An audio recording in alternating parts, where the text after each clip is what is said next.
अस्सलाम वालेकुम and welcome to test point official dear viewers. इस वीडियो लेक्चर में हम डिस्कस करेंगे जो 25 नवंबर 2021 को लाहौर रीजन में एफबीआर का यूडीसी का पेपर जो हुआ था, और इसकी आज ये वीडियो लेक्चर नंबर 4 है और लास्ट वीडियो है। 3 वीडियो लेक्चर्स हम ऑलरेडी अपलोड कर चुके हैं और सिलेबस भी हम ऑलरेडी इसका डिस्कस कर चुके हैं। और अगर आपको पीडीएफ चाहिए तो पीडीएफ भी अवेलेबल है। एंड तक वीडियो लाजमी देखें, यकीनन आपको बहुत कुछ सीखने को मिलेगा। और जो फर्स्ट क्वेश्चन है हमारा वो है नेटो स्टैंड्स फॉर व्हाट। अगर हम नेटो की बात करें तो नेटो का फुल फॉर्म होता है N for north, A for Atlantic, T for treaty, O for organization. अब ये क्वेश्चन पूछा गया था एग्जाम में और ये इसका करेक्ट आंसर है। लेकिन अगर हम नेटो को कंप्लीट डिस्कस करें, एनालाइज करें तो नेटो है क्या।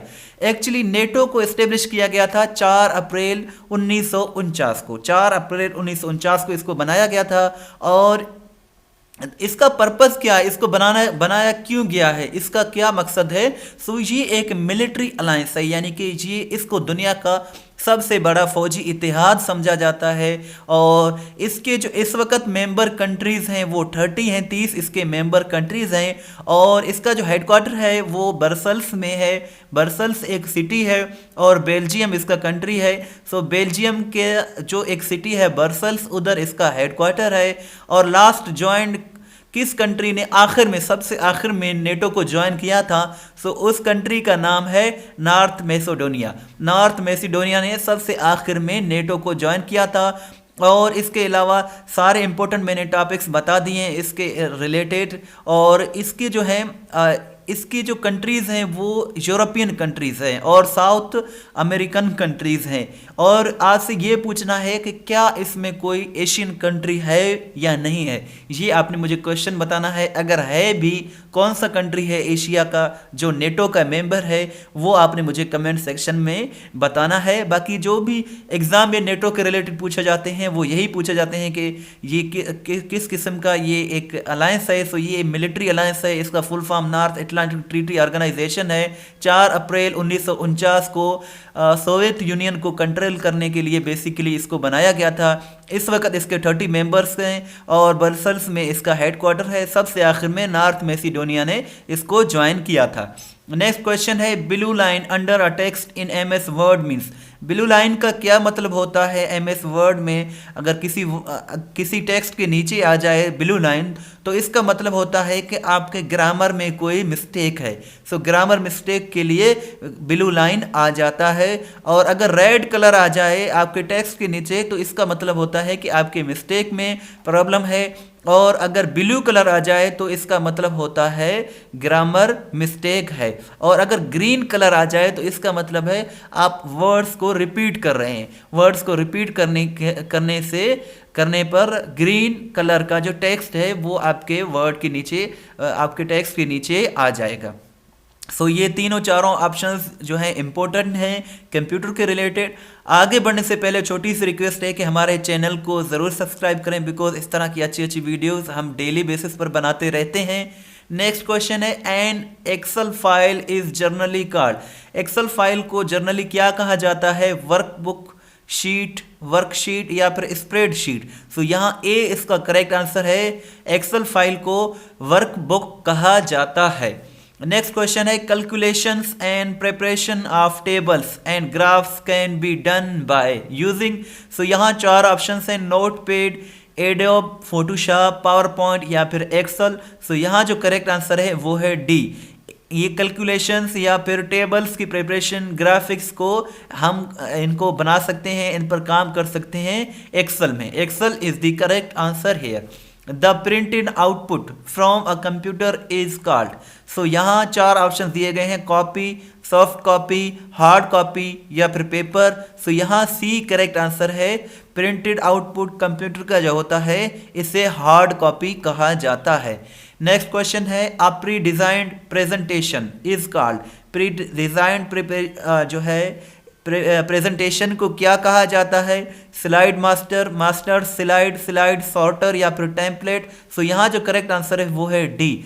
प्री डिजाइन प्रेजेंटेशन को टेम्पलेट कहा जाता है। नेक्स्ट क्वेश्चन है text that repeats at the time of each slide is called. So उस स्लाइड को क्या कहा जाता है? टेक्स्ट बुक कहा जाता है, फुटर कहा जाता है, गटर कहा जाता है, या फिर नन ऑफ दीज कहा जाता है। सो यहाँ जो करेक्ट आंसर है वो है B, text that repeats at the bottom of each slide. So उसको फुटर कहा जाता है, footer is the correct answer hair.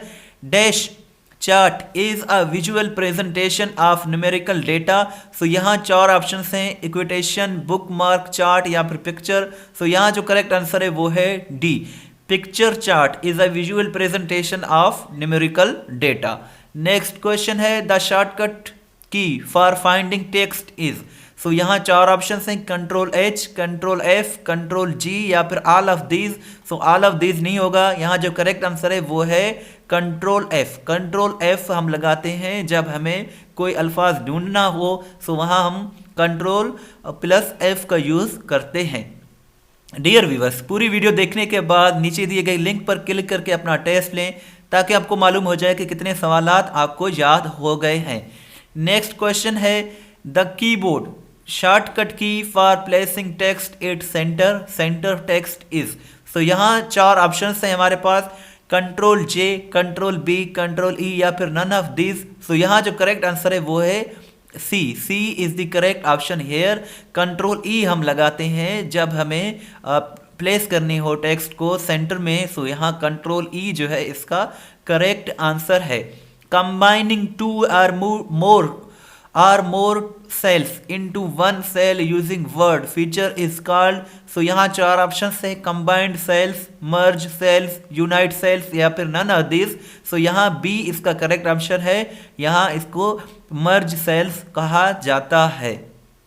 Next question है the rectangle formed when row and column intersect is called a. So यहाँ भी चार option हैं, table, merged cell या फिर सेल या फिर चार्ट। सो यहाँ जो करेक्ट आंसर है वो है सी, सी इसको सेल कहा जाता है। The rectangle formed when row and combine intersect is called a cell, cell इसका करेक्ट आंसर है। A logo applied to a page behind a computers behind a documents text is called. So इसको picture कहा जाता है, water mark कहा जाता है, smart art कहा जाता है या फिर क्लिप आर्ट कहा जाता है। सो इसको कहा जाता है watermark, watermark is the correct answer here. Lines, block, arrows, stars and banners are examples of shapes, diagrams, charts या फिर वर्ड आर्ट। सो यहाँ जो करेक्ट आंसर है वो है shapes, these are examples of shapes, shapes इसका correct answer है। In Excel the numerical values are always dash aligned by default. So यहाँ लेफ्ट, राइट, सेंटर या फिर नन ऑफ दिस। सो यहाँ जो करेक्ट आंसर है वो है right. In Excel the numerical values are always right aligned by default. Next question है the ribbon in Word 2007 consist of a series of क्या gates, smaller ribbons, tables या फिर icons. तो यहाँ जो करेक्ट आंसर है वो है tables, tables, tabs is the correct answer, TABS, tabs is the correct answer. In the ribbon in MS Word 2007 consist of a series of tabs, tabs इसका correct answer है। Which of the following commands is not available in tools menu. So यहाँ जो options हैं, चार options दिए गए हैं, auto text, auto correct, auto summarise या फिर मैक्रो। सो यहाँ जो करेक्ट आंसर है वो है ऑटो टेक्स्ट, ऑटो टेक्स्ट जो है ये अवेलेबल नहीं है टूल्स मेन्यू में, ऑटो टेक्स्ट अवेलेबल नहीं है। What item contains detailed information about something in the text. So यहाँ जो करेक्ट आंसर है वो है foot note, foot note is the correct answer hair.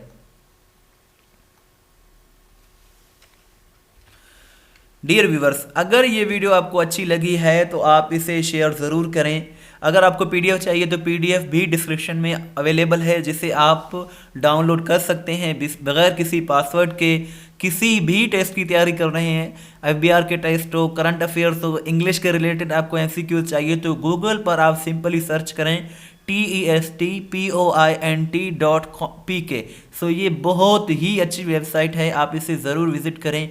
ये वो वेबसाइट है जहां past paper with detail discuss किए जाते हैं, और इसके साथ साथ अगर आपका कोई क्वेश्चन है तो क्वेश्चन भी पूछ सकते हैं। इसके अलावा डिस्क्रिप्शन में मैंने एक लिंक दिया हुआ है, उस पर क्लिक करके टेस्ट से चेक करेंगे कि आपने जो अभी वीडियो देखी है इससे कितने सवालात आपको याद हो गए हैं। Your feedback, suggestion and comments are always welcome.